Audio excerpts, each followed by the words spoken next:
o'zi eshitma, shu bilan birga hamma narsa. Yaxshi ko'ramiz pulni. Lekin ikkinchi tarafi bor. Pulni o'zingizdan ustun qo'yishingiz kerak emas. Mana shuni o'rgatish kerak. Pulimiz ko'p bo'lishi kerak, juda ham ko'p bo'lishi kerak. Lekin bu sizdan ustun chiqib ketish kerak emas. Tushuntirib oldimmi? Pulni o'zingizni boshingizga chiqarib oladigan bo'lsangiz, sizning yuragingizdan iymon ketadi. Siz o'sha haqiqatan yomon odam bo'lib ketasiz. To'g'rimi? Конечно, to'g'ri. Pulni yaxshi ko'rish kerak, hurmat qilish kerak, lekin sizdan mundoq ko'tarilaman degan paytda mundoq siz boshqarishingiz kerak pulni. Sizni boshqarmasin bu, siz boshqarasiz. Bu bizning slugamiz, xizmatkorimiz bo'ldi. Mana shunday qabul qilish kerak. Lekin juda ham ko'p bo'lish kerak bu.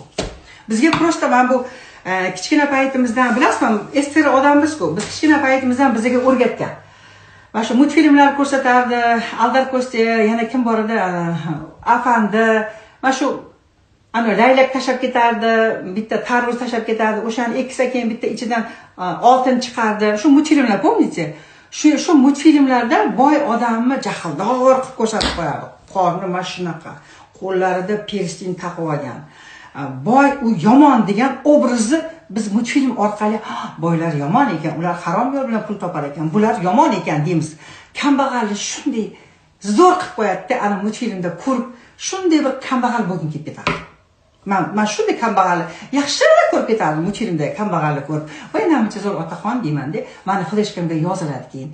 Kambag'al bo'lgan zo'r degan narsa. Tushuntirib oldimmi? Bu multfilmlar ertaklar bizga mana shu bu fleshkani upravlat qilish, ya'ni insonni ongiga shuni singdirish, to pulga qiziqma. Pul yaxshi emas. Mana kambag'al ko'rdingmi, qanaqa chiroyli otaxon desa, ha deymiz, voy kambag'al bo'lsa zo'r ekan deymiz.